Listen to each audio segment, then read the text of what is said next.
Hi, welcome to The Church Split. My name is Will. Let's talk about a topic that might split your church. It's probably not. Nobody really cares. If this shouldn't split your church, it'll be an interesting topic at best over a Sunday morning coffee. But bottom line is that this is a story that broke out, so I want to talk about it. So rap icon Kanye West, after becoming a Christian, apparently has now said that he is no longer doing secular music. He is only going to perform gospel music. And this is, I don't know, it's an interesting topic to talk about since we just recently talked about Marty Sampson. So it'll be a fun little parallel here. So we have one guy who's of the faith, who's leaving the faith, and then we have one guy who's not of the faith, apparently joining the faith. So it's a fun time. Let's talk about it. So I'm going to read you an article from nationalfile.com. It says, during a Chicago listening party for his new album, West reportedly made his intentions clear, according to one Chicago area music promoter who was in the room. Kanye also announced that he is no longer making secular music, tweeted Andrew Barber, only gospel from here on out. According to Fox News, West made all attendees leave their phones at the door to prevent the listening party from being recorded. The same promoter also tweeted images the art for the film accompanying Kanye West's new album, titled "Jesus is King," a Kanye West film. So he drops these icons. It's kind of interesting. It looks like a mic, I suppose, similar to this one. West's wife, Kim Kardashian West. I'm not gonna lie, Brian. I never thought I'd ever mention a Kardashian on my channel.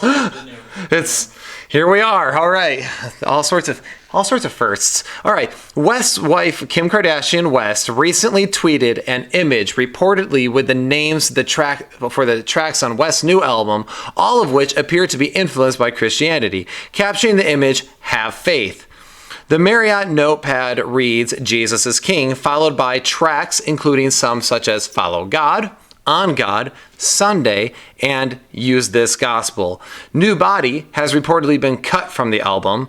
And so there's all sorts of little ones in here, Hands On, Selah, and a few others. So during a recent appearance on The View, Kardashian West, I love how it's Kardashian-West, kind of cracks me up, that West recently started a Sunday service in Chicago. They started attending a Sunday service in Chicago and recently became a Christian.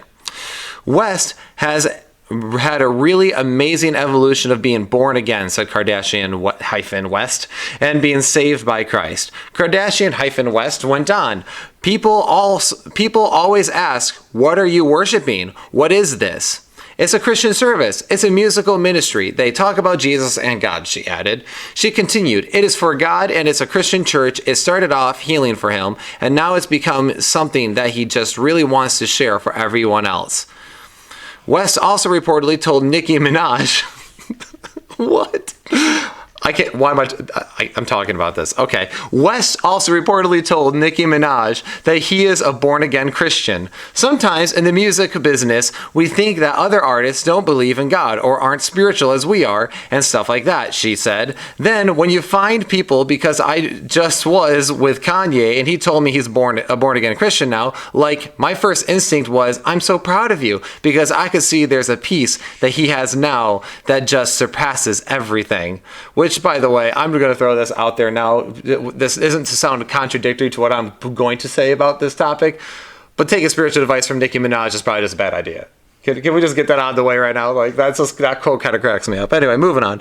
West made headlines last year after donning a "Make America Great Again" hat during one of his concerts and eventually met with President Donald Trump at the White House. I remember that. So it's, that's the end of the article. It's just kind of funny to me that, like, that's kind of the end of the article. Like, yep. So obviously Kanye has been, I don't know if these are publicity stunts or making waves for that sense, or if it's anything genuine. But that kind of brings me to my first point. So first, let's say this is a genuine thing. We're going to move on from that and say it's genuine for a second here.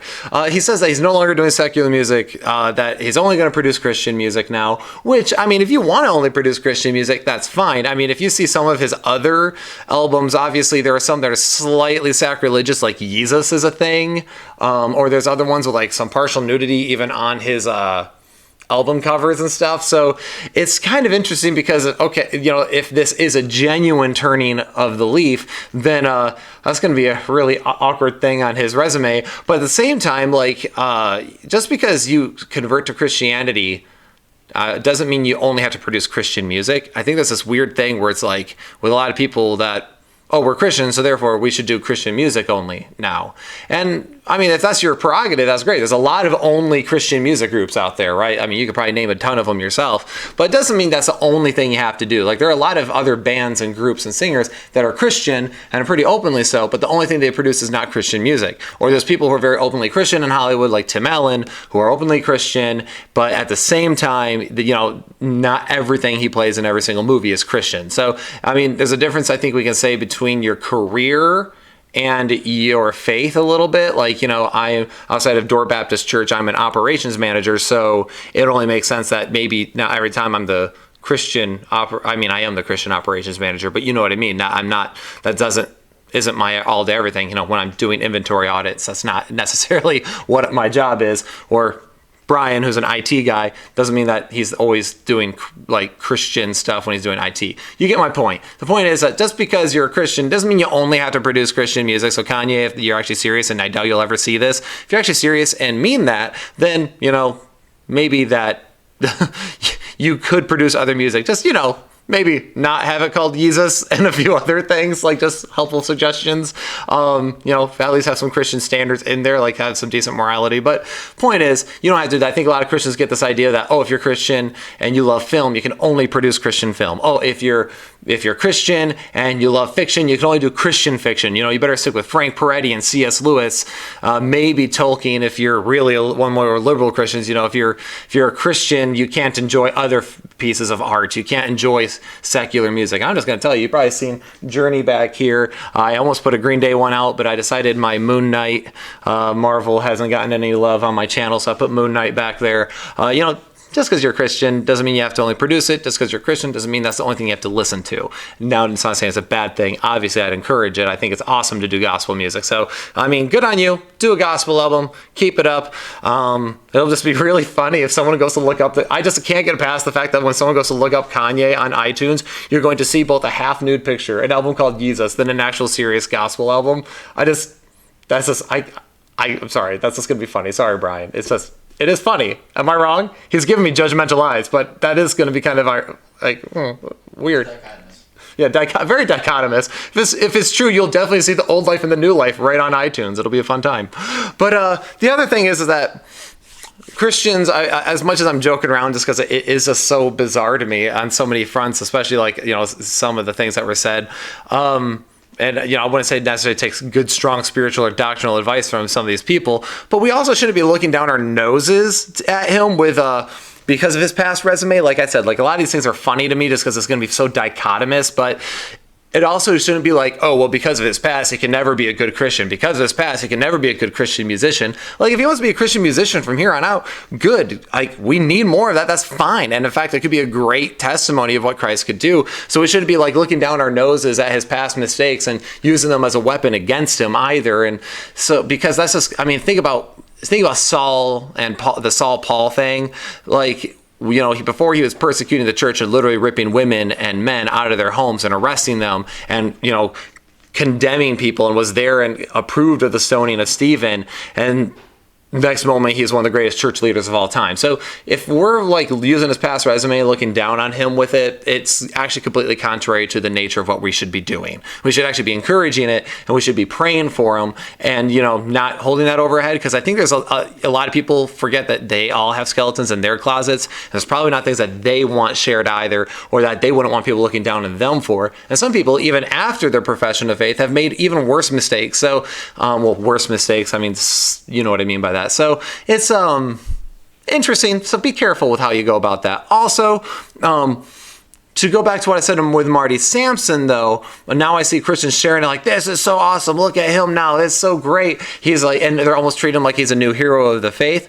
So I think there's a good balance we can strike here for about 2 seconds. Okay, bear with me. We can encourage and pray for him and be like, that's awesome. I'm glad. I hope his faith is sincere. I really pray that he keeps on this path, while at the same time not idolizing him to this new hero and icon of the faith. I think that we should be careful with that as well. Instead we should just, we would treat it. It's easy because our Western culture, we tend to take people who are in celebrity positions and hold them up to high esteem, put them on this gigantic pedestal and go, oh my goodness, wasn't this the most fantastic thing? And then we almost idolize them like we would idolize somebody else. Oh my goodness, we need his autograph now and the whole 9 yards.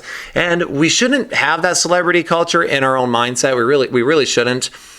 So let's not idolize him. Let's not put him up on that pedestal. But at the same time, let's pray for him. We should encourage this. And we'll see where the pieces fall as well. I mean, Kanye did also release that one song that was just like, what, scoopity whoop poop and all sorts of goofy little things that the teenagers at church kept playing because they thought it was so stinking funny. So he did troll everybody a little with that. He's like, oh, my new song's going to be straight fire. And it was just a complete goofball song. So, I mean, we'll see where the pieces fall on this. But if it is a genuine transition or beginning of the turning of the new leaf, or he is truly born again, we should pray for him.